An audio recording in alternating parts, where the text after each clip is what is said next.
What's happening, guys? It's your girl Mina. Welcome back to my channel, man. You lot already know what it is. Big up to everyone. Hope you're having a wonderful Tuesday evening, morning, afternoon, wherever you guys are watching. You lot know what it is. I've been meaning to run a call-in show now for the last 2 weeks, and I just haven't had the chance to do that. But now that I guess United are on this little break, is giving me an opportunity to actually do it. Big up to everyone that's locked in. But quickly, let's talk about AFCON, yeah? Because I'm going to be doing some watch-alongs during the African Cup of Nations. But if you've been watching the last few days, the competition kicked off on Saturday, and today, Tunisia just lost to Namibia, which was actually a great goal that Namibia scored. It was the final minutes. I think it was like the 89th minute that they conceded. And now Tunisia, as well as Ghana, are two of the big nations in AFCON that have lost their opening game. And on top of that, Nigeria drew, Egypt drew, Cameroon drew. I think only Senegal and Ivory Coast have won it. One is the hosts, and the other is the defending champions. AFCON, I think it's going to be a good one this year. I think it's going to be a good one. Wherever you are watching in the world, I think you should be able to find coverage. If you are in the UK, you can watch it live on Sky Sports. The coverage is all right. It's nothing special, and it is. I've seen better coverage for the games, but it is what it is. I will take it. Big up to everyone. I hope you are all doing well. I hope you've had a good weekend and, of course, a good few days. Now, it wouldn't be a stream if we don't sit here somehow complaining about Manchester United. It's as simple as that. If we don't sit here and complain, then it's not really a stream. Manchester United drew to Tottenham on the weekend, which I don't want to say I speak for everyone, but man, that performance. We've seen it quite a few times. We've seen it quite a few times this season, innit? And it says a lot that Spurs fans and maybe even the Spurs players felt like they could have walked away with a win. And you know what? That's actually happened quite a few times this season. Well, actually, we haven't really drawn this season, but you know, in games where we've actually won, our opponents sometimes felt like they could have walked away with something. Whether it was a narrow win against Wolves at the beginning of the season, Nottingham Forest earlier in the season, Burnley, Luton, all of them teams, they definitely feel like at some point in that game they could have walked away with something. And for me, that Spurs performance was just a very underwhelming performance. You know, one thing I'm kind of tired of right now is the whole finger pointing like to players in terms of players being singled out to be said that, like, I don't want people to think that I'm defending players, but the Bruno and the Rashford conversation, where all I ever see after a bad game, all I ever see after a loss is that people say, oh, United will never do well without Bruno and Rashford. That could be true. That could definitely be true, but I'm pretty sure there could be a lot of other stuff true as well as that. And I feel like people just kind of dwell on that moment. They kind of dwell on that specific topic. They dwell on that Rashford and Bruno thing, which is a big part because they are kind of like senior members in the team, most experienced members in the team. Marcus Rashford just passed Ole Gunnar Solskjaer for, I think, the number of goals that he scored for Manchester United so far. So I think he's like 16th in the list or 15th in the list. But I understand where that argument comes from about the fact that, you know, they're senior players. But sometimes I feel like people just try to blame everything on them. Like, it's the topic of discussion after any game. And you know what? Marcus Rashford didn't help himself. He didn't help himself with his performance, didn't help himself with his celebration, but he also didn't help himself with, you know, coming out and saying what he said online. But can I just say, guys, that celebration, I don't care. Like, a celebration is a flipping celebration. Like, I fully do not care about how you kind of celebrate. For me, is what you let the talking, like, he's doing this and he's saying, you know, all the talking, basically. That's what I kind of took from it. His celebration at the time, I liked it because I thought he was clapping back at pundits, but I didn't realize he was clapping back at fans, basically saying all the talking that has been done about, like, me and Sancho, blah blah blah. If that's really the case and that's what that celebration was about, let the talking that you're doing, all this, let that be done on the pitch. This is just as simple as that. I would be so happy with him celebrating like that any day of the week if he's performing well and scoring regularly. Not just scoring, but also creating chances. It's not end all be all for him to score, but if he's creating chances and performing well, bro, I don't care what celebration you do. But I feel like that just brought him a lot more heat, especially the heat that he's been dealing with this season already. I think, you know, Andre Onana, honestly, guys, Andre Onana, in my opinion, my bro should have just went to AFCON. He should have just went to AFCON. We should have just played Bayinda, and if we're not going to play Bayinda, play Tom Heaton in goal. He should have just... I sat here when I did the stream with Fuad. Big up to everyone for showing love to that stream. When I did that stream with Fuad, I said, if we do not keep a clean sheet, then Anana staying is just pointless for me, because you're just leaking goals. And he is not what I thought we would have. And sometimes I wonder if it's through instructions that he does what he does. If I'm being honest, I genuinely feel like he does what he does through instructions, because how can you at Inter Milan be a certain type of goalkeeper and suddenly you come to Manchester United and you're playing a certain way? Is he being coached like that? Is he being told to do that? Is it instructions that he's taken? I really want to know. Otherwise, bro, you are just ass. You are just absolutely pants. And this can go to pretty much everyone that played.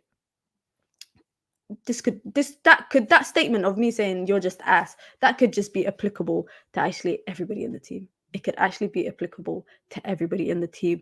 I looked at Sunday's performance, and it's quite unfortunate, because we've seen this performance time and time again this season. This is not just a one-off, guys. That's not a one-off. This is a performance we've seen time and time again.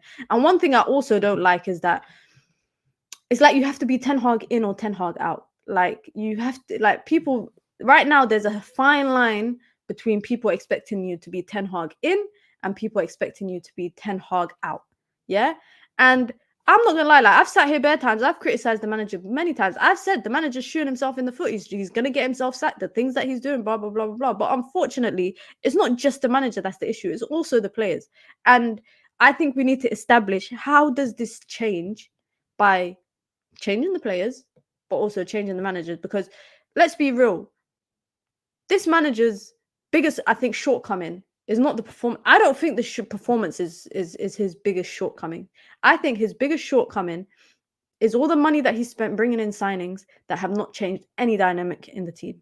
It's not changed anything. We got Mason Mount, more injury. He's been out. He's missed more games this season than he has, I think, at his combined time at Chelsea, which is unfortunate. But also, why did we push? I still, till today, do not understand why United pushed to sign Mason Mount. He would have been available on a free if we just waited till this summer. It would have made no difference if he had joined us this summer, because the brothers barely even played this season. They spent 60 million. That 60 million could have gone for a different type of profile. I don't know why United insisted on a profile like Mason Mount. And that goes kind of down to the manager, because the manager pushed for him. Sometimes I think, I remember when the manager wanted Frankie de Jong and he basically found out that he wasn't getting him. And he was basically overruled by a majority of Manchester United senior members who decided that they were going to go and buy Casemiro. And they didn't go up to him and say, we're going to get Casemiro. What do you think? I think they went up to him and kind of said to him, we're buying Casemiro. And he just said, okay. Because United were in desperate need of a midfielder. They were in desperate need of that mentality monster kind of player. And unfortunately, that's just another player that we're going to be moving on soon. I feel like I've said unfortunately a lot so far in this stream. Big up to everyone. Be sure to hit the like button. Be sure to subscribe. You can join the members only club. It's the pinned comment in the chat. You get your badges, you get emojis, you get custom content, and you get first priority on the call-in show as well. I will drop the link shortly as well. Big up to everyone that's locked in so far. Let me know how cold it is wherever the hell you are, because guys, it is freezing here in the UK. Oh my days. It is cold. I can't imagine what it's like in North America or Europe. Big up to Adil says, we needed a bench or game changer and we ain't got them. Bro, we ain't even, forget game changer. Forget a bench player. Like someone, like having a good bench. We ain't even got a good enough starting 11. We actually don't have a good enough starting 11. Big up to Show says Ass FC. Big up to Red Scare Claire says 4 goals for one of the most expensive wingers in the world. So much audacity to score 1 goal and tell people they are chirping. I think that's in reference to the Rashford thing. I think the Rashford thing is easy. It is interesting for me because I feel like I don't think the whole him commenting on Sancho's thing, I don't think that's a big deal. I don't think it's a big deal. I know a lot of people will say, he could have messaged him off social media. But guys, listen, these people don't care, innit? They're friends. They are friends. Him saying good luck to his friend or any of that sort of stuff, I don't think it's I don't think it's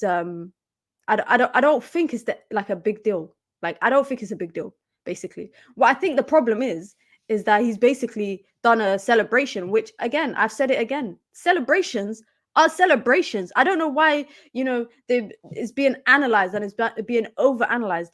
I don't think the celebration's the issue. And I don't think the social media thing, him commenting on Sancho's post, is the issue, because they're friends at the end of the day. I hope Rashford doesn't care what people like myself and all of us other people think about what he does, commenting on his friends' socials, because friends are friends, innit? And sadly, that's the time that we live in right now, where it's the world of social media. I think the biggest issue from all of this stems from his performances this season. That's where if this was last season and he was performing the way he was and he wasn't doing this celebration and he was doing all of this to people in the crowd, I don't think people would care. I don't think people would probably start doing it with him. But it's the fact that he's not performing, and sadly, I need to stop saying unfortunately, but sadly, I don't see his performances getting any better. I don't see it, and I think it's more so a reflection about the fact that the whole team sucks. Because if the team was good enough, or the team was well, and we were getting results, it would be kind of them performances that goes under the radar. It would go under the radar, whereas those performances are not going under the radar, because not only is he playing bad, many others are playing bad as well. Let me go through some of the comments, and then I'm going to drop the link in the chat. It's on a first come first serve basis. Firstly, guys, can you put your name in the whatever it's called, the text box, so I know who you are? Firstly, secondly, members get priority, so that helps me identify who's calling in. Big up to Kina with the super chat. I appreciate it. It says it's important that INEOS are watching these games and seeing what's happening. Eric Ten Hag is responsible for recent results and they know it. I think the INEOS thing is interesting, because I genuinely feel like INEOS and Ten Hag it will be a clash of personalities. I think it'll be a clash of personalities, especially if Ten Hag is quite adamant that he still wants involvement in the recruitment strategy. Because like I said, I've said this before, if INEOS are doing what they say they're going to do, which is they're going to build a recruitment strategy that is kind of based on their fundamentals of their football project, meaning whatever manager comes, whatever manager goes, the type of players they bring in will continue to be the same, because the style of football they play will want to be continuous. The type of players that they try to bring in will be continuous in terms of matching up to their sporting project. Then all they need to do is bring a manager that can implement that. They need to bring in a manager that can implement that, and not a manager that wants to implement their own style of football, not a manager that wants to implement their own type of players and bring in their own type of players, and not the type of manager that will be quite vocal in what they want and what they don't want and kind of fight that corner. And Eric Ten Hag, I think this is sometimes his strengths, but in a situation where there's new part ownership coming in, who are taking the reins of the football project and the football direction of the club, I think this might be where he kind of falls short, because I feel like that is where him and INEOS and whoever they bring in, whether it's, I'm seeing all these names just flying around, but if that's the direction that INEOS is going down, I think Ten Hag might leave before he gets sacked. I think if Ten Hag survives until the summer, I think he might leave before he gets sacked. And that's not to say that United we're going to get better throughout the season. I said this back in October, guys. I said not even October. I think it was September. I said strap in, guys, because this is going to be a roller coaster of a season. And I think that it's just continuing to be that. I'm glad that we've got a break for like a week and a bit from football. I know we got FA Cup coming up as well, against, I don't even know, who is it, Eastleigh or another team, Newport. And then we got Wolves on the 1st of Feb. So that's quite a big gap in between games. Not many people gone to AFCON. I think it's just Onana and Amrabat that's gone to AFCON. Amad Diallo is not gone. And Amad Diallo, Middlesbrough are trying to push for a loan.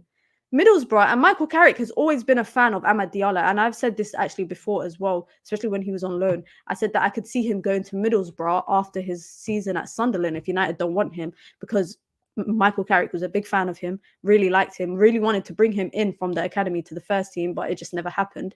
And I can see him kind of working out. Big up to Philip, says things Eric has had to deal with since joining MUFC would have broke most managers. Injuries also not helped. 19 injuries is just insane. What about the players down tooling when it gets hard? That's a valid point. I think United don't get, I don't know if you lot realize, but United do not get the same sort of they don't get the same in the media world. Yeah, United don't get treated the same when it comes to injuries compared to other clubs. You know, when City's missing Kevin De Bruyne and they're missing Haaland, and Spurs and Ange are missing 3, 4, 5, 6, 7, 8 players.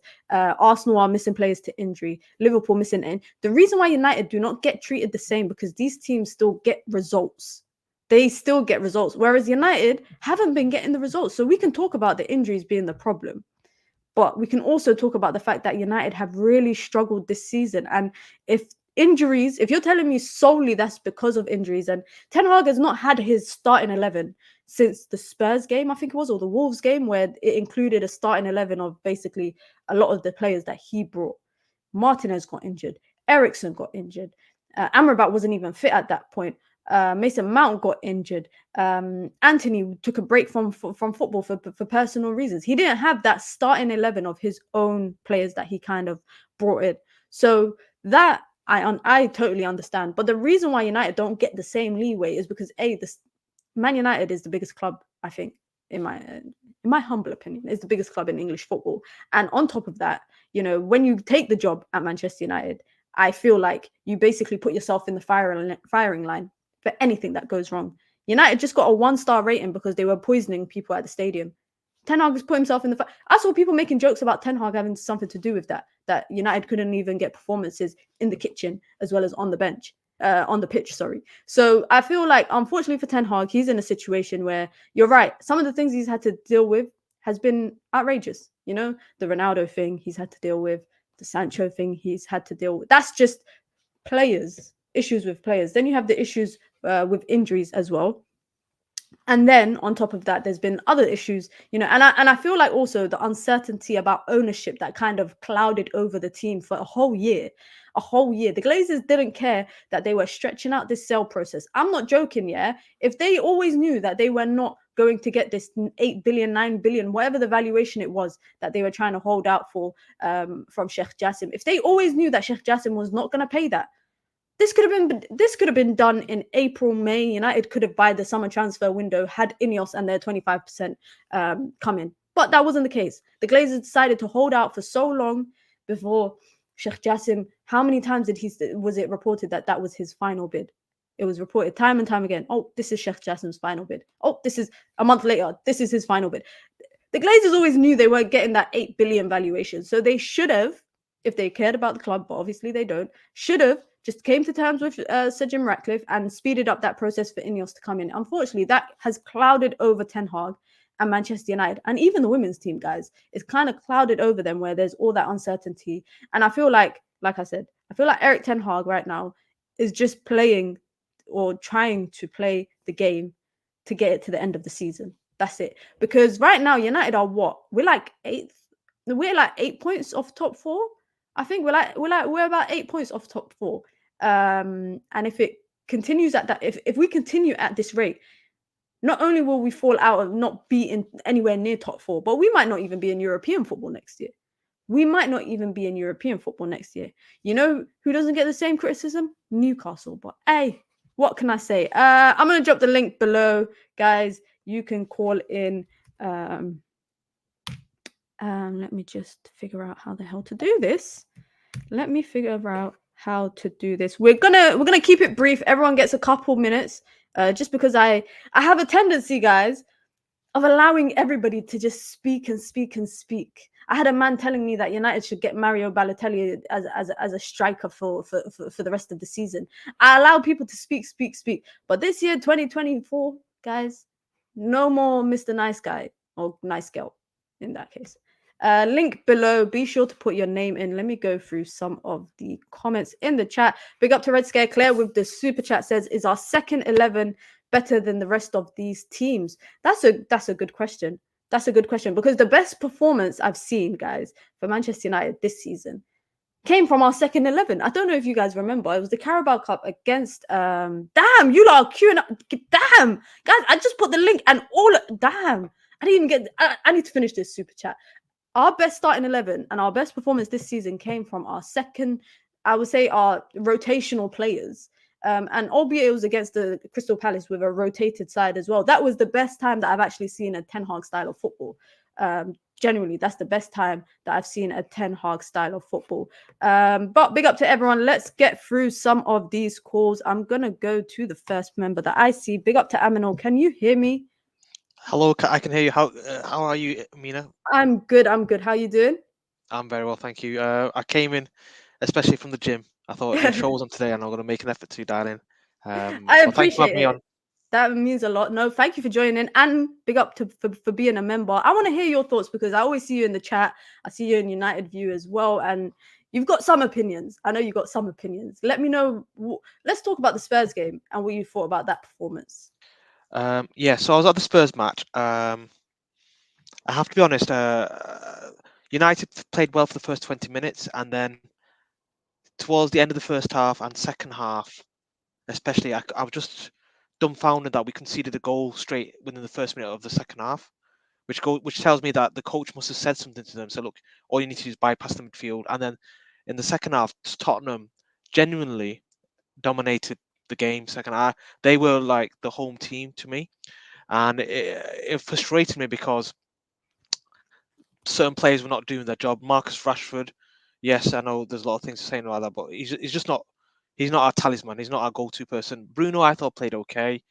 When the Ten Hag brought the subs on, McTominay missed a chance at the end. Anthony just frustrates the hell out of me.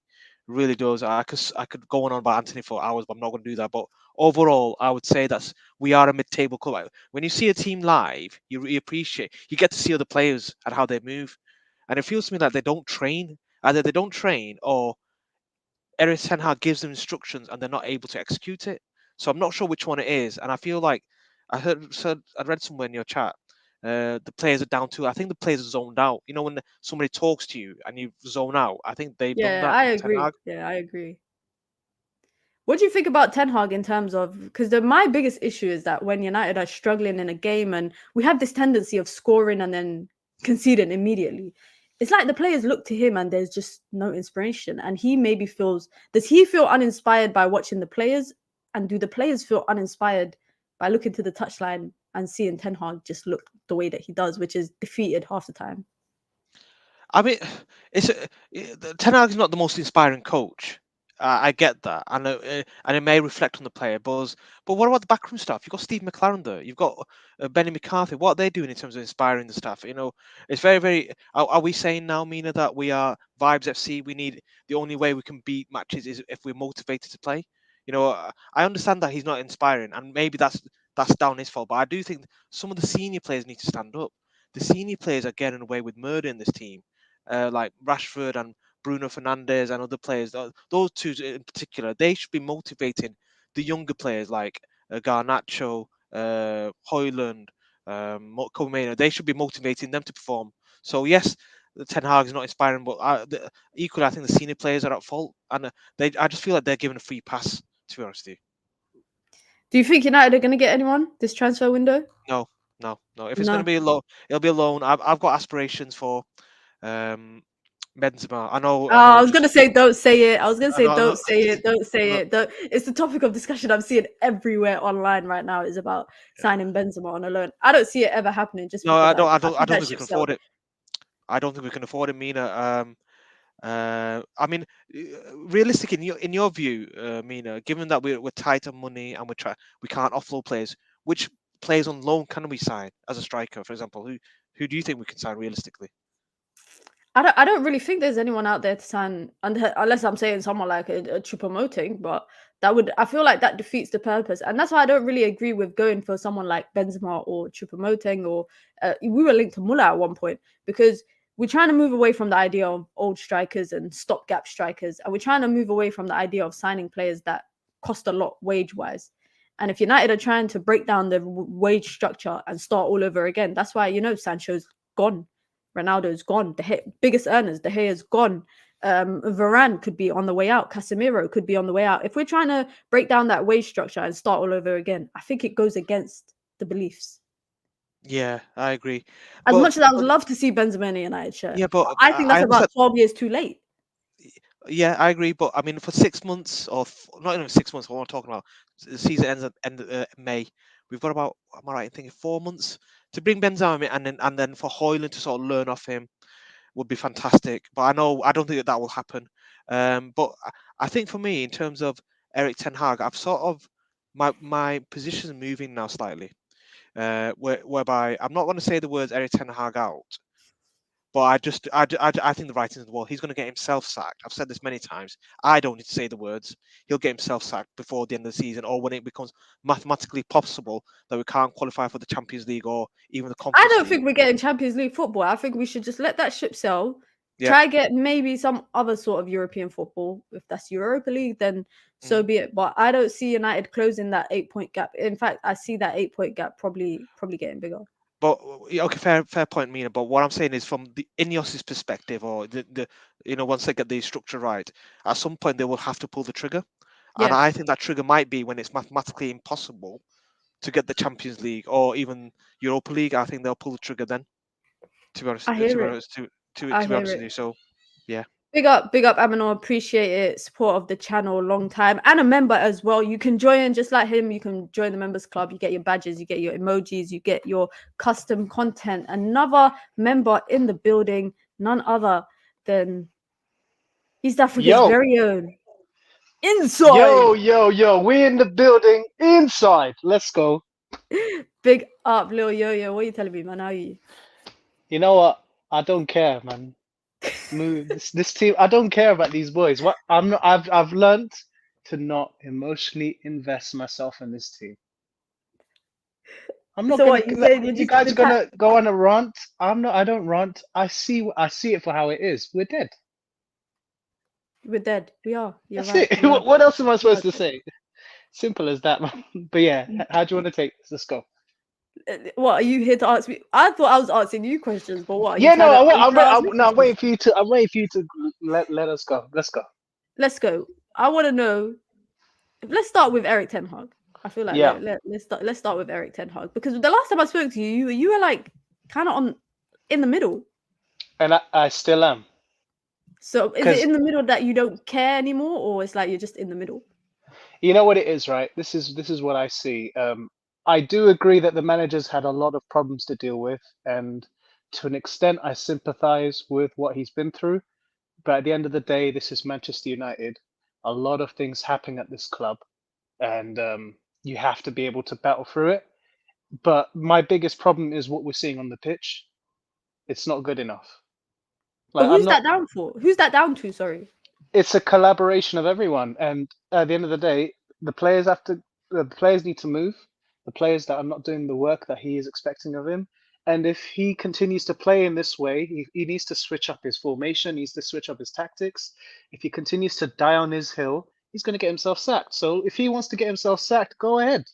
That's how I look at it. You're too chilled, man. I hear it. You're giving me proper Zen vibes right now. Because why should I emotionally invest myself? Because they're going to try and get me mad. I don't care. I just want to crack jokes and just say dumb stuff like I do usually. I hear it. What do you think of our performance on Sunday? Because I feel like a lot of people are dwelling too much on this Rashford celebration and not the real root of the problems. So I personally don't care about the celebration. My issue with Marcus Rashford is him not doing his job other than scoring. Like when you're asked to defensively track back, you're supposed to do it. And I've seen this all this season and even last season. So I'm just annoyed at his game in general. Like back in the day, he used to do it. Even under Mourinho, he used to be tracking back defensively, doing his job. And then when it's time to counter, he hit the teams on the counter and then make the right decision at the right time. Yeah. But even against Tottenham, like the guy just runs into 3-4 players and then he just loses the ball and then we get hit on the counter from Tottenham. It's like, do you not think? Sometimes I genuinely feel like he can't see. Like I feel like he can't see players in front of him, because I'm like, how do you always run into players every single time. Like you try to bulldoze through them rather than trying to get past them, trying to link up, etc., etc. And I feel like I wouldn't say he's the root of the problem right now, but I think he's part of the problem. Like he doesn't know how to look up and just try and scan and just make the pass so that he's open into space and he can make a direct run into the box. Like just basic things he just doesn't do. He reminds me of Velma from Scooby-Doo. Like I can't see. My glasses. I can't see without my glasses. That's literally what I think of this guy. I swear. No, it's because he's annoyed me, bro. Like this guy. He's literally so Velma on the pitch.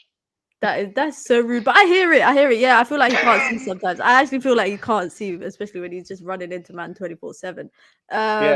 In terms of INEOS and this new idea of Sir Jim Ratcliffe, etc., are you feeling optimistic, or are you just very much like I'll see when I see it? I'm with you with I'll see when I see it, because I personally wanted a new regime. I wanted the Glazers gone, but now we're here now. Let's see what they do. If they're going to get the right people in, I'm always going to give somebody a chance, isn't it? But I'm going to look at you with a huge side eye, because like the fact that you have to get in bed with the Glazers says a lot to me. So I'll give you a chance, but I'm watching you with a lot of interest. And if you do anything funny, I'm onto you. I hear it. I'm already onto them. But why are you onto them now? No, but it's just because I'm skeptical about anybody. I would have been skeptical about any other owner coming in. But I feel like with INEOS, they're doing the right things, saying the right things. You know, Sir Jim Ratcliffe sat down with, you know, the supporters group, sat down. He's met, you know, the women's team, coaches, academy team, first team players, etc., trying to get a feel of it. Was at Old Trafford, obviously, on Sunday. I'm sure he watched that performance thinking, there's no way half these men are staying in this team. There's no way he watched that performance and thought, yeah, I could keep some of these players. That PR run is amazing. Shout out to his PR team.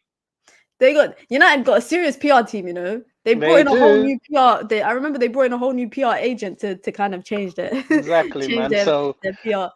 I'm not taking any of that serious. This is all PR just to make the fans feel, oh, we got someone that cares about us. I want to see results. I don't care about all this. Oh, he cares about us. I don't care. Big up, man. I hear it. Results is the important thing. Big up, man. I appreciate it. Thank you for calling in, man. Big up to Lil Yo-Yo, resident of this channel and a member. I'm going to keep plugging it, guys. Just like him, you can join the membership club. It's the pin comment in the chat. You get your badges, you get your emojis, you get custom content, and you get the priority to call in. Next caller, none other than Show. I don't know if you can hear us. Oh no, I was waiting for you to stop talking. I didn't want to interrupt you. Oh no, you're welcome to interrupt. Big up to Show. Nah, big up, man. How you doing, man? How you doing? I'm good, man. I'm good. Yeah, man. Like, I want to chat about Ten Hag, yeah, because I think he's getting away with murder, you know, from a lot of this fan base. No, I'll be real. Why is he getting away with murder? No, he is, because the thing is, yeah, I see a lot of fans say that they want to make him accountable, but then they follow up with things saying that Koala just in time. But like, then they follow up with stuff saying that, like, and then, like, for example, yeah, the way he's regressed our team this season, he's done it in every aspect of the team. You know, defending set pieces, attacking set pieces, building up play from the back, passing through midfield, scoring goals, you know, defensively. It's like every single aspect, yeah. And the way I looked at it is this. 18 months into the process, we play a Spurs team that have half their outfield team missing. And his tactic was, we're going to lump it up to Rashford. And then the alternative plan, when the lumping get up to Rashford was worked out by Postecoglou after about, let's say about 55, 60 minutes, I'm going to put on McTominay. That's 18 months into the process. To me, it's brazy that McTominay was the answer. That's 18 months into the process that we're meant to trust. Yeah. And meanwhile, I'm seeing a Spurs team that got Skip and Højbjerg in the midfield with Werner and Brennan Johnson on the wings with Richarlison up front playing better football than us. Explain that to me. You can't. And this is what I mean about Ten Hag, is that, like, there's a lot of fans, like, for example, I've heard, and you must have heard the same thing, where you hear a lot of fans say, we have to keep Ten Hag. The words have to. And I don't get where the have to comes from, where you've already put him on this pedestal, like he's already achieved so much at this club that he's proved enough that he deserves next season. When that's not the case, because last season he finished third, he got us to 2 domestic finals. Cool, I'm good with that. It was a very good first season for what we expected, yeah? But surely that credit has now gone with the amount of defeats we've had this season, the manner of the defeats, the manner of the performances, the things he said, the things he's done. The manner of the regression is something that I'm trying to think, just in terms of a general team under the same manager, the regression from one season to the next. This must be one of the worst ever in the Premier League. It must be. Yeah. You think about the records he's broken. Yeah. Even Moyes didn't break them records. Yeah, exactly. And this is what I'm saying. And for some reason, right, there's this thing like which you touched on earlier, where it's like you're either manager FC or a players FC. I'm Manchester United FC. I support the club. Yeah. And especially me, like, I'm always in your comments. I hate these players. Let's be real. Like, no one can ever accuse me of being players FC. I was lucky enough to grow up, in the glory era. I know what the standards are. We have, I always use the phrase real men. We have very few real men at this club. Yeah. But two things can be right. The players can be not good enough to ever challenge for a title, which we all know. But are they good enough to push for top 4? I kind of think so, especially with the fact that Villa and Spurs are in it. You know what I mean? But do you see United getting better this season? Oh God, no. 4 left. We got 4 months. Getting better from what? In terms it's of getting worse. You see the performances getting better. No. Would you be okay with United leaving, like, not finishing in the top 4, but they finish the season like in a way that the manager's got some sort of structure in his style of play? Would you be okay with that? Yeah, no, or are you very much like he has to go? Look, I don't see him changing. I don't see him changing because people keep saying, I want to see Ten Hag's philosophy. You're seeing it. It's just not good. You're seeing his tactics. You are seeing it. This is how he played at Ajax. The difference is this ain't Eredivisie. This is big boy Premier League. And he's been out-coached by so many coaches this season. Even Gary O'Neill, when we played Wolves, we won 1-0. We were lucky that game. We're playing Wolves again in 2 weeks, which is going to be interesting to see if Gary O'Neill does it again. Postecoglou's done it twice. De Zerbi done it at Old Trafford. Iraola done it at Old Trafford. There's so many teams that have simply out-coached him. Out-coached him from beginning to end. And that's because he's just not at the level. That's it. That's all it is. Like, we thought he was going to be something. He's not that. It's as simple as that. But what I find, like, what I struggle with is where people say we have to break the cycle. And it's like, you're just saying, like, you got to break the cycle for the right person. It's like me, yeah. It's like there's many people in life, yeah. This might not be the best analogy, but it's the one I got. Go on, give it to us. Yeah, basically, imagine there's many people, man or woman, where they're quite lucky, where the first person they meet, they end up falling in love with them and marrying them. Fortunate, right? Yeah. Some other people have to go for 2, 3, 4, as Gary Neville will say, 4, 5, 6, 7, 8 people, yeah. It's like me, like, imagine it's like me, yeah, coming across the 6th woman and be like, someone asked me, well, do you actually want to be with her? Well, I'll go, after a year, I'm like, you know what? I just got to break the cycle, innit, man? He's gonna be like, what are you talking about? I got to break the cycle, man. Like, you go, what? Do you want to marry her or not? Like, nah, but break the cycle, innit? It's like, what? Like, it doesn't make sense. Do you know what I'm saying? Yeah, so no, I get it. It's like, so like Ten Hag, you got to earn the right to break this. You got to be the right person for the job so that we can break the cycle. Otherwise, you got to go like the previous man, because they weren't good enough either. Let's not, we didn't sack the previous managers for no reason. Oli went through the same things Ten Hag did, but he wasn't good enough. Jose wasn't good enough. Van Gaal wasn't good enough. Moyes wasn't good enough. Sometimes you got to go through these managers and also fix the other things. 2 things can be true at the same time. You don't have to be Players FC or Manager FC. You can want, me, and this is the thing, fans put it on, like, other fans for saying, we want the manager out, so also you're giving the players a clean slate. I'm not giving the players a clean slate. That's up to INEOS. If INEOS don't get these players out, that's not my fault. I want the players out and I want the manager out as well. I hear it. I hear it. Someone in the chat said that that analogy was shocking, but I understand that analogy. I thought it was a great analogy. They say it is given arranged marriage settings. How? But I appreciate your opinion. Like I feel like a lot of people are either sitting on the fence or they're just very much in the middle, whereas you've kind of been quite clear with your stance. Big up to show. I appreciate it, man. Thank you for calling in as always. Always been a voice of reason here on this show. If you guys have watched before, you've seen show calling. Always been a voice of reason. Gonna get through some super chats quickly, and then I will get through a few more calls. I've pinned the link in the chat now. I realized it wasn't pinned. Big up to Alumba, been a member for 1 month, says Eric Ten Hag is trying to play through 2 players instead of building a team playing style. This is why we always play crap ball, even with Cass and Varane in the team.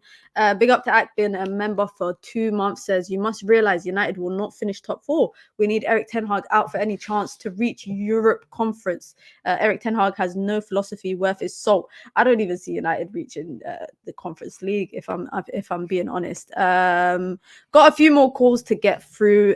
Big up to Keena. I hope you can hear me.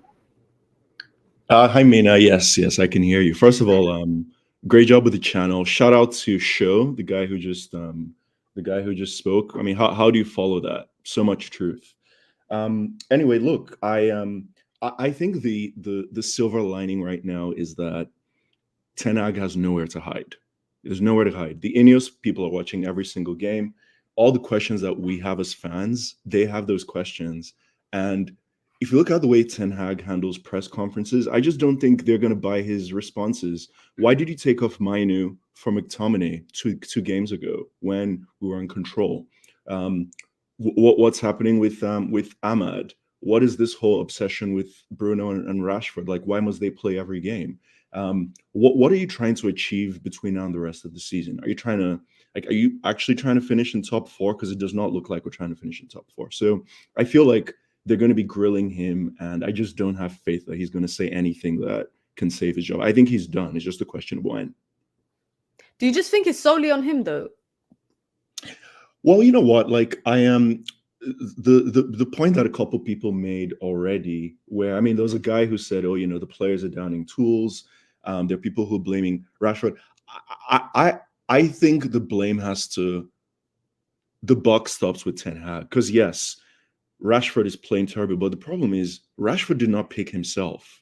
Rashford has been playing badly. He even, posted that tweet or whatever about Sancho. It doesn't matter what you think about it, but the bottom line is Ten Hag put him in the squad. He has options. There's Pellistri, there's Ahmad. He is stubborn. He sent Donny van der Beek on loan. There's no world where Scott McTominay is a better player than Donny. So all these weird ego and all of these things are driving his decisions. So at the end of the day, like, I blame him because he's picking the squad. He's making many questionable decisions. And I mean, you remember, Mina, the Varane thing. Oh, Varane can't play unless he's on the. I mean, all these things, all these lies, all the BS. So at the end of the day, the bottom line is it's with Ten Hag. Like, I think a good manager will take the same squad and we will see a very different output. I do believe that. Do you think United are going to sign anyone in the January window, especially with like INEOS coming in? What's your thoughts on INEOS, for example? Yeah, well, I'm optimistic. I am one of the other channels, Mina, that you go on. One of the guys mentioned a YouTube video that Sir David Brailsford did a few years ago. Look, these people are very competent. Like, they make decisions based on first principles. He's got that whole like core framework. These are very smart people. So I have faith in their approach. And I think it's probably gonna take time. And like, I think someone like a previous caller said, there's no compatibility between the INEOS way and the Ten Hag way. The Ten Hag way it's kind of like go with the flow, emotional, all this stuff that doesn't make any sense. The INEOS people are like, nope, we want to see frameworks, we want to see data. And I just don't think it's going to work. So I'm optimistic about INEOS. The other thing I don't know about INEOS, though, is what's acceptable for the end of this season? Is it acceptable for us to finish 12th, 8th? Or do they want to try and actually get into Europe? Because if the answer is they want to try and get into Europe, I think Ten Hag is done. Look at Mourinho today. Roma could have kept him till the end of the season to run out his contract. But they know that if they keep Mourinho till the end of the season, they're going to finish in the bottom half of the table. So they say, you know what, we're gonna just pull the plug here and bring in De Rossi and at least have someone who can inspire the players and get better results. So I think INEOS are probably looking at the Mourinho thing going, look, like, where do we want to finish this season? I hear it. It's very valid points. And the part about INEOS and Ten Hag being compatible or not, I think we won't know. I think especially like the way with INEOS, what I see is that if United don't finish in Champions League specifically, I feel like it's basically summer onwards is when INEOS get to implement their plan. Like that's what I think will happen. I feel like right now INEOS have come in, they're trying to grasp the concept of what the position that the club is in, not just structurally but also, you know, sporting project, financially, all of that stuff. And then summer they can kind of get the ball rolling, and I feel like, and that's why I see Ten Hag staying till the end of the season, and it's either he gets sacked at the end of the season or he walks. And I think if he walks is because him and INEOS don't really see eye to eye with where they see the future of the club going. But big up Keena, appreciate calling in all the time. I think you were the guy that said we needed to get Balotelli in it. Yeah, okay, let me explain. No explanation needed. No, I just wanted to clarify if you were the Balotelli fan that said we needed to get Balotelli. But big up. I think you've redeemed yourself. I think right now you've kind of redeemed yourself with your opinion. But big up to Keena of that day when he said that we should get Balotelli. Hilarious. Absolutely hilarious. Big up to Luciano. Can you hear me? Yes, I can hear you. Can you hear me? Yeah, I can hear you. Where are you calling from? From the UK. Oh, from the UK. Big up. Yeah. Salam, Listen, first of all. Alaikum salam. How you doing? I'm good, man. Yourself? Yeah, I'm good. It seems like Ten Hag's been getting getting slated a little bit on the calls today. I don't know if you share the same sentiment. Listen, the stuff I want to say is not for this call, but I mean, he's like, you know, people keep saying he's got credit in the bank. He's got credit in the bank. That credit, he's overdue payments. Forget credit. He's overdue. The guy, what, he won a League Cup? Is that credit? Come on, man. It's not credit. It's the whole purpose for me for the team winning the cup last season was just to bring a winning mentality back to the squad, because we haven't had it for however many years. That's the only thing I took from that. I didn't take it as a thing that it's a massive accomplishment. It's just a League Cup. Our thing is Champions League, Premier League. Okay, FA Cup maybe, but the other two are the main trophies. They're the major honors. The other ones are not major honors. So when you talk about credit, the credit's long gone for me. The amount of blunders he's made this season. Forget this season, actually. He made it last season. I mean, after the League Cup final, did we play Liverpool after Newcastle, didn't we? We played, yeah. Liverpool was the first week of March, just after we knocked out Barcelona. That's when I started to dwindle on Ten Hag. You can't lose 7-0 to Liverpool. You just can't. Even in Liverpool's worst period in their history, against our super team, which we had under Fergie, they never lost 7-0. They never lost 4-0. Do you understand? They had pride. They played for the badge. Now, Ten Hag, I don't think he understands what it means to manage Manchester United. I think he doesn't. He just doesn't. He keeps saying we're playing well, we're playing good. No, we're not. You can clearly see we're not. So I'm not saying he should come out and start slating everyone, but at least keep it real to a certain extent. You know? I just think he needs to go, man. He's so uninspiring. He stands on the touchline, scratching his head. He's doing this, looking around. Do you see Pep? Pep talks with his coaching staff. Klopp talks to his coaching staff. He goes ballistic at his players when they're not doing the right thing. What the hell is Ten Hag doing? And you know, let me tell you something, yeah. People talk about tacticians and training. You know what the best teams do in the world is repetition. If you constantly do the same thing through training, you're gonna then take that to the pitch and you're going to do the same thing. The players are going to get better and better and better until what? You've mastered it. That's what City are right now. They've mastered the art of how they play because they keep doing repetition. Our team does not look like they get the ball and then they think 2-3 times as to what they're going to do next, which shows that they're not being coached correctly. Clearly not. Clearly not. It's so obvious. Sorry, do you want to ask me something? Because I know I'm just No. You could go on. Listen, another thing as well. People People keep saying, "Oh, I don't want to say them words." Listen, I'm a Muslim. It's not like I'm denouncing my religion by saying Ten Hag out. You can say Ten Hag out, bro. It's not that deep. The guy, he's Ten Hag out. I'm saying it, Ten Hag out. It's not that deep. If he turns it around, then cool. Like, but I'm going off evidence that he's shown us.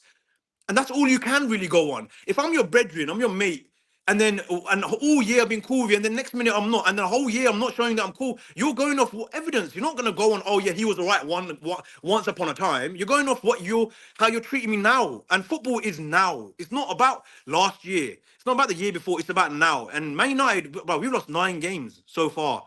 We're gonna lose quite a few more upcoming games. I don't see us beating Wolves. I just don't see it. Honestly, I don't see it. They're so uninspired, man. This team, Rashford even said it. I think when he come off on against Spurs, he said, "What the f is this football? What is this?" I saw that. I thought I was. Do you know trying to why look he's for you. saying this? I was trying Because to he's look for you not. when you went to the Listen, bench. the players, yeah. I know they're not. I know they're not that good. I don't rate the players that well, but they're not this bad where they can't even do a 3-yard pass. They're not that bad. They can't be. I mean, Newcastle playing better football. Aston Villa play better football. If we was to compare the players, we would all of us, majority of United fans would say Man United have better players. So if that's the case, then why are they not playing better? It comes down to the manager. It comes down to the coaching. Because last year it was the coaching and Ten Hag masterclass. But why is it not all Ten Hag now when we're not doing well? Oh, all of a sudden it's structure. See, this is what it is. People, it's like people want the Fergie thing. They want Fergie. That's never gonna happen. That was a once in a lifetime thing. It's never gonna happen again. Like football doesn't work like that. There's 2 coaches left in football that are doing that currently. That's Pep and that's Klopp, who have been at their respective clubs for like nearly 10 years now. But that doesn't happen in football no more. That's done. People need to like get this idea. Oh, Fergie would have done it like this, so Ten Hag's trying to do it like this. No, you do your own thing. Mark your own stamp. Stop trying to be someone else. And like I don't know, man, he just needs to go. We need to at least finish in top 4. I can't be having Europa Conference. That's embarrassing. Do you see us Conference. finishing top 4 though? Do you see it? We're 8 points off top 4 right now. We're 8 No, points. not right now. The only way we'll finish top 4 is if we go on a consecutive run where we're winning. And you tell me, I mean, from what you've seen this season, do you reckon that can even happen? Like 8-10 games, we're just gonna win? No, innit? I don't see us. I can't see us winning 3 games in a row just because I ain't seen it this season. Do you remember last season we were very, very good at home defensively, right? Yeah. And we haven't been like that this season. So we're bad both home and away. There's no consistency. The only consistency is that we're inconsistent. That's the truth. Get rid of this manager. Let these guys. I hope, you know what, everyone keeps banging on about Ratcliffe and then they're football guys and they know what they're doing. Let's see in it because they've not really been in. I think he's been in football, but the other guys they've been cycling and etc. Let's see what they can actually do. I'm hopeful, but I'm not banking on it that they're gonna change things around because it takes a few years to change things around fully. Like strip it bare and rebuild. That's what we fully need. Like. Players need to go. A lot of them need to go. Like these Luke Shaws and bloody Rashfords and Brunos need to go, man. They've been there a decade, Rashford's been there for nearly a decade. Luke Shaw's been there nearly a decade. Like, which team keeps players for that long? You move them on. You move them on. Like, your previous caller said something about Jose. He said that Jose took them to a European trophy, in, I think the first one ever for them. Yeah, Europa They've cut Conference, ties. and then you took them to a Europa League final than the year after. Okay, so are we saying that Roma has more, their ambitions are bigger than United's now because they've just? No, I think it's harsh. I think that's a harsh comparison because I think Mourinho was there for 3 years.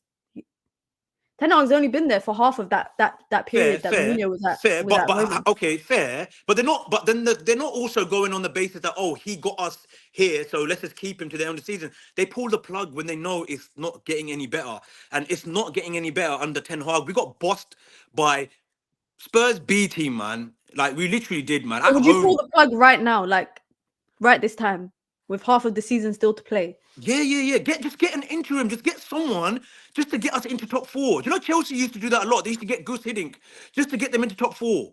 Just like get European spot. Obviously, money comes in that way. You're gonna attract players that way. We're gonna go back in the cycle where we're in the Europa again, and we're gonna hear that dead song again. I don't want to hear that song again. I don't want to hear it again anymore, man. I'm sick of that Nor song. do I, man. Nor do I, man. And then we're gonna not be able to attract the right players again. We're just not gonna attract the top players. We're gonna attract players that are just gonna come for the money. That's what's gonna happen.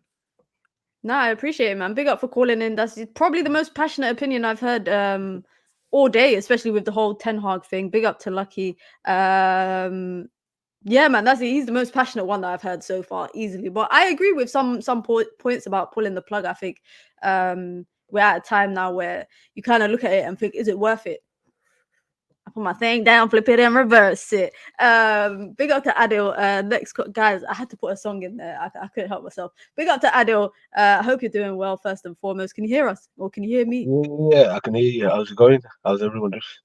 I'm good. You were saying in the chat about what Lucky was saying about what manager you were saying what managers would he bring Like, in? give names. Like, go on. Like, if there's a manager out there right now that's like there, like you say, you know what, he will bring this guy in and he's gonna bring us a top four. Then I'm like, okay, let's entertain that thought.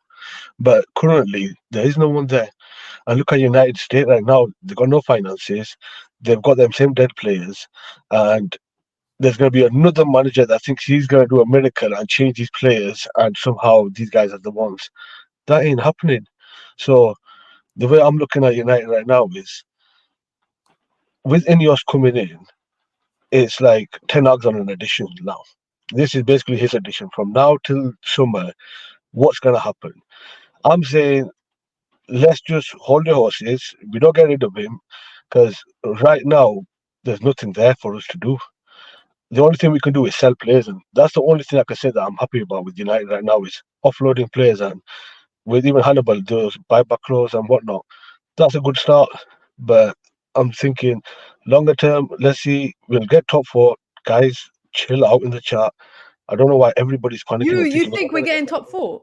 Easy, man. Come on, like that's like a standard for us. Like with United, people think we should be on title charge. That's the United standard, but no, it's been a decade. We haven't had a title, so unfortunately, we're at the stage right now where the minimum we should be expecting is we're going to be in the top four. Like that's where I'm. Unfortunately, I know I sound like an Arsenal fan right now, and how Arsenal have been, but unfortunately, we're at that era right now. It's a rebuild, guys. Remember that. Like since Fergie, the only thing that United have tried to do is get back to that sort of level where we're playing at the highest level. We're up there at the trophy, like we're challenging for the title. We're in the Champions League semi-finals, maybe if that or not. But in order to get to there, I'm just thinking with INEOS coming in with some extra funds, they're gonna think, Ten Hag, is he our guy? Isn't he our guy? We'll know at the just before the summer ends. So I can think they might have somebody in line for that. Rumor was Potter. No chance. I ain't having Potter. I mean, you said to Lucky, who would Lucky get? Who would you get if Ten Hag left after in the summer and there's a vacancy at Old Trafford? Realistically, right now, don't say Zidane. No. I'm more logical. Nagelsmann. I'd say if you can get him out of the international phase and bring him back to, but it's a gamble. That's the thing. Right now, I'm just at the vibe where look at Arteta and look at what Arsenal did. Just give a manager more time and just seeing how it went. I'm like, if let's just say we get FA Cup and top four by the end of this season, how would you reflect on Ten Hag with everything that else has happened? Well, I don't know how likely it will be that we get FA Cup and no, but let's just say if we do, that's, like that's a crazy hypothetical, That is a crazy hypothetical because I think that's so far from the reality. Did you think when Ten Hag came in, we would get a trophy and another final and finish in top four, top three actually? Did you actually think that right at the start? Let me ask you a question. Last year, and guys, this is a question to everyone in the chat. Fulham FA Cup. Do you guys genuinely feel like we deserve to win that game, or was that a game that ended up just going our way? It was a game that just ended up going our way. If we were to actually be honest with ourselves, United didn't really deserve to win that game. Let's be honest. But if you're talking about from a FA, he got an FA Cup and a cup final. I think he deserves praise. But when things aren't working out, he also deserves criticism. Of course, I'm not denying that. Ten Hag has made so many mistakes, but with one of the main mistakes I'm thinking that people are pointing out is why is he bringing Scott McTominay on? And with Scott McTominay, what else has he had? Like realistically, the guy scored 6 goals. Who else has scored more than him right now that's available? Like, come on. But do you generally think that McTominay scoring goals is? No, I'm not saying he's good enough or he should be there, but I'm just saying look at the actual scenario. He ain't scored in a while. He ain't scored since the two goals against Chelsea, innit? That's the last time he scored. if we're going backwards, it's like then it comes down to the recruitment. We should have prepared for that. So this goes back to United. It's like the hierarchy. At the end of the day, they're the ones that are at fault of this. Like they put Ten Hag in this position where this is what's available for him. There's nobody else to blame for that. With Anthony, well, this is going to be a controversial one now.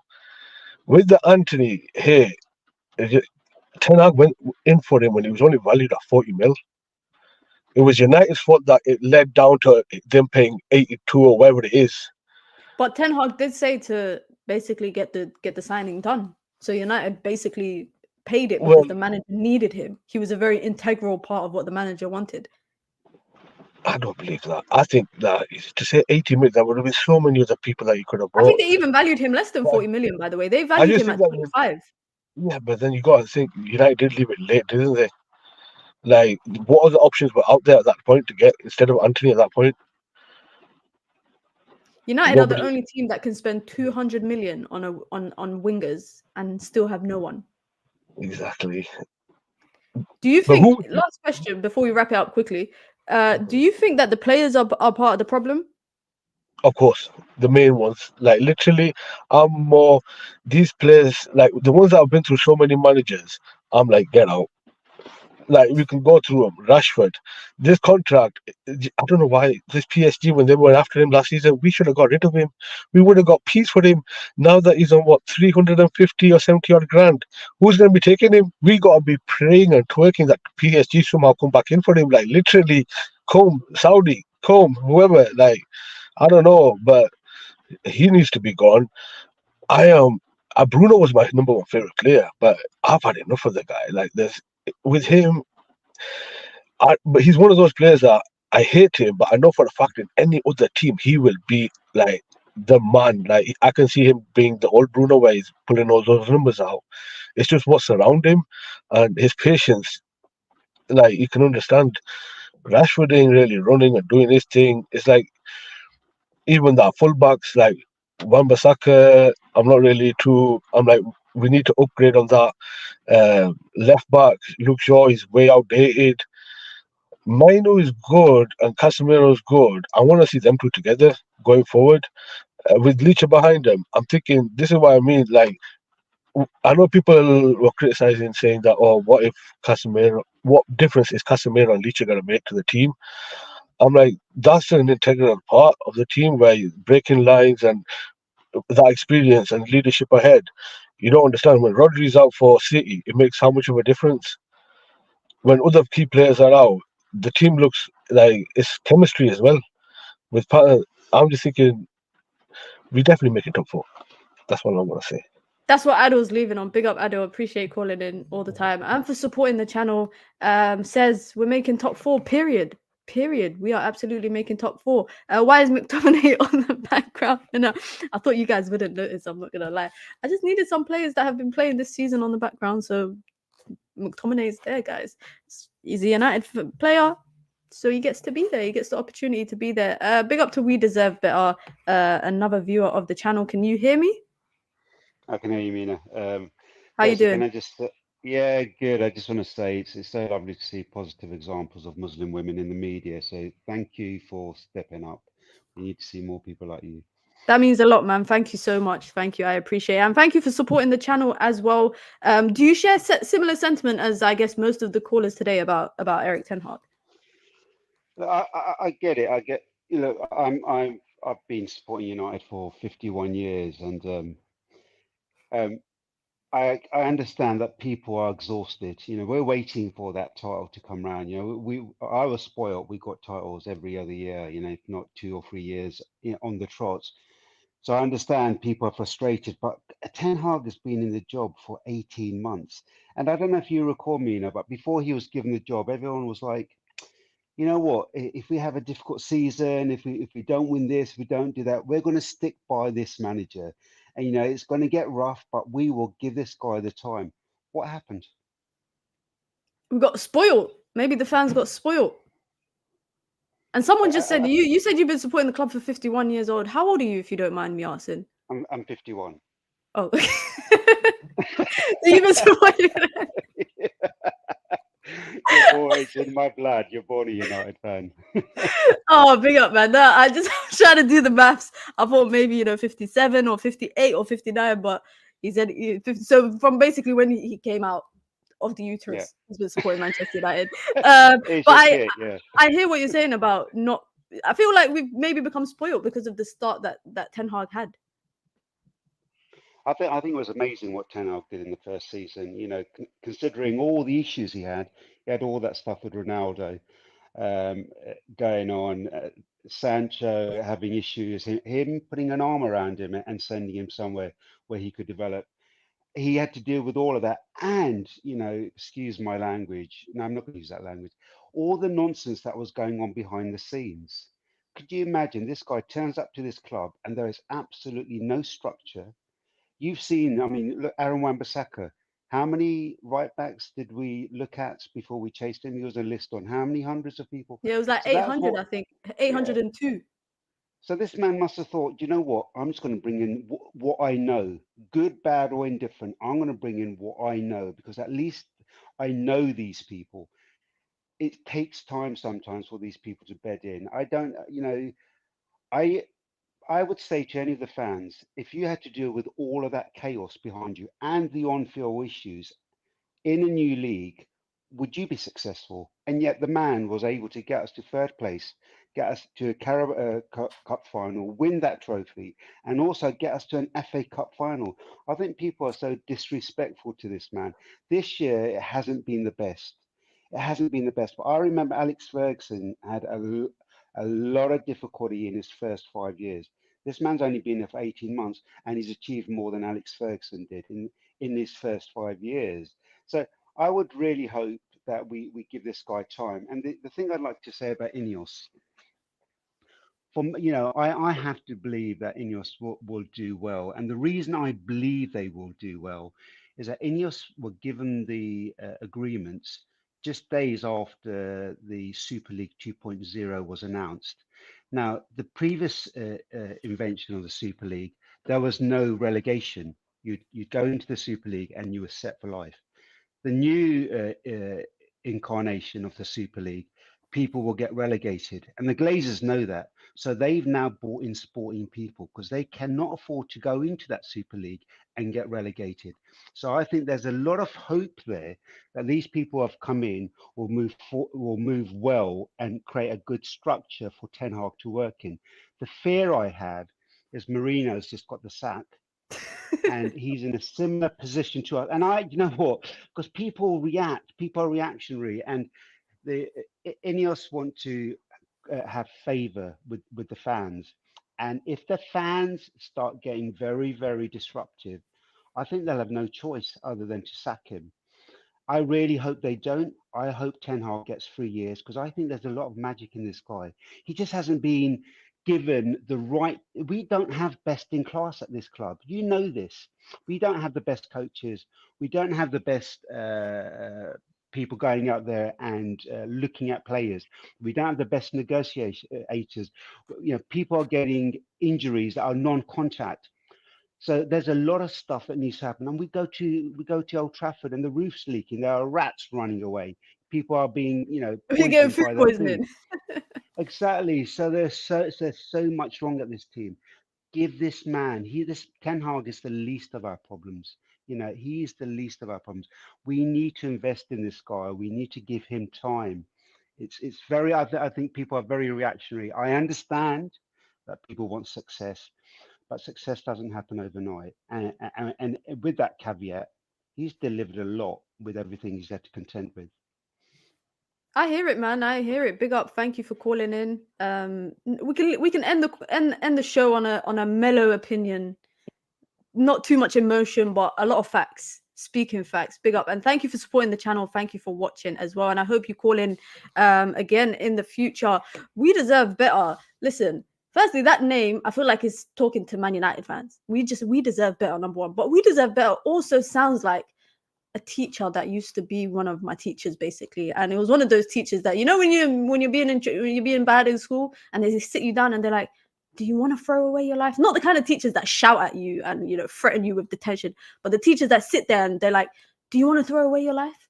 Do you not want to get this many grades so you can go to university? Do you want to? And you know, when they make you like genuinely just think like, rah, I need to fix up. That is genuinely what I heard from We Deserve Better. Man spoke with 51 years of experience. He does not look 51. Does not look 51 at all. Big up to everyone. You guys know what it is. A call-in show, and we can leave on a good note. We can leave on a good vibe. Of course, United will not be playing for the next week. I think it is. I think United will not be playing for the next week and a bit. So of course I'll be bringing you some AFCON content on Thursday. Got some AFCON content on Friday. Got some very exciting stuff coming on the channel, guys. That's all I have to say. Like, I actually can't wait. It's been a great month so far. I've done a lot of stuff. I even got to cover the Manchester United women's game on the weekend. If you do not follow me on Instagram or TikTok or Twitter, then you're missing out, because I don't post everything on YouTube, guys. Look, go here. Now I've changed my Instagram name to MinaFootball, so you should be able to find me. And if you just want to go directly to my Instagram, you can. It's in the link. It's in the bio of this video. All my social links are there. I got to cover the Manchester United women's game for the FA, for the Adobe FA. Got to meet a lot of the United players. Some of them actually kind of knew me, which was funny. It was nice. Got to vibe. Got to make some content. So if you want to see that, you can go over to my Instagram or my TikTok. And of course, I'll be doing a lot more other stuff throughout the next couple weeks, which will be very exciting. And let me just end on this note. Big up to EAFC. You lot know I'm an EAFC gamer, who sent me these cards. Look at this. Look how cool this looks, guys. They sent me Team of the Year cards, and I'm basically in the process of building my backdrop setup. And these will go up there. I got a bunch of t-shirts like to sign. Mary again. Yes, guys, if you go over to my Instagram, if you have Instagram or TikTok, you'll see me filming Mary Earps as she's coming into the stadium. And she even spuds me, guys. She actually comes over and she goes like that to me. Come on, come on. Did I get another picture with Mary Earps? Absolutely, I did. Did I interview Nakia Paris? Absolutely, I did. But they sent me this. Big up to EAFC. And they sent me a bunch of basically some of my favorite players in women's football who are also voted for in Team of the Year. We got Selma Bachar, Leon fullback, Sakina Karchawi. Look how buff she is, but also she's a top player, one of the best fullbacks in women's football. Caroline Graham Hansen, another Barcelona player. Barcelona just got all the best women footballers right now. Got her card as well. Ana Batier, ex-Manchester United player, now at Barcelona, World Cup winner. Deserves all the respects. Aitana Bonmati, another one. And I got some more on the way. Big up to EA Sports all the time for supporting me and sending me stuff. And I'm looking forward to making more content with EAFC, of course. Where's Toon? Unfortunately, Tooney did not have a Team of the Year card. Mary Earps was the only Manchester United player nominated for a Team of the Year card. So I just had to get her in it. You guys know what it is. Like I said, follow me on socials, because a lot of stuff, I might not be active on YouTube for a day or two, but trust me, I'm posting on Instagram, I'm posting on TikTok, etc., etc. And we are going to Manchester United women versus Chelsea women this weekend. Not only will it be, I'll do a vlog, of course, for here, but it will also be on United View, because the whole crew is going down. I think they should be. But, you know, we got content coming throughout the next week or two, especially with, like I said, no men's football. Man United women are playing tomorrow, so I'll probably do a vibe along for that. Are they playing next week? No, they're playing next week. I'm so stupid. I'll do a vibe along for that. They're playing Manchester City. And as always, we're up in the content, man. You guys know what it is. I appreciate everyone for supporting, whether it's through super chats, whether it's through likes, whether it's through calling in, whether it's joining the membership. However you are supporting the channel, I appreciate it all the time. I hope you all have a wonderful Tuesday night, evening, afternoon, wherever you're watching from. And I will be back tomorrow. You know what it is. You guys know what it is. I'll be back tomorrow with another stream. Big up to everyone. Be sure to hit the like button on your way out. And until next time, guys, it's your girl, Mina. Peace.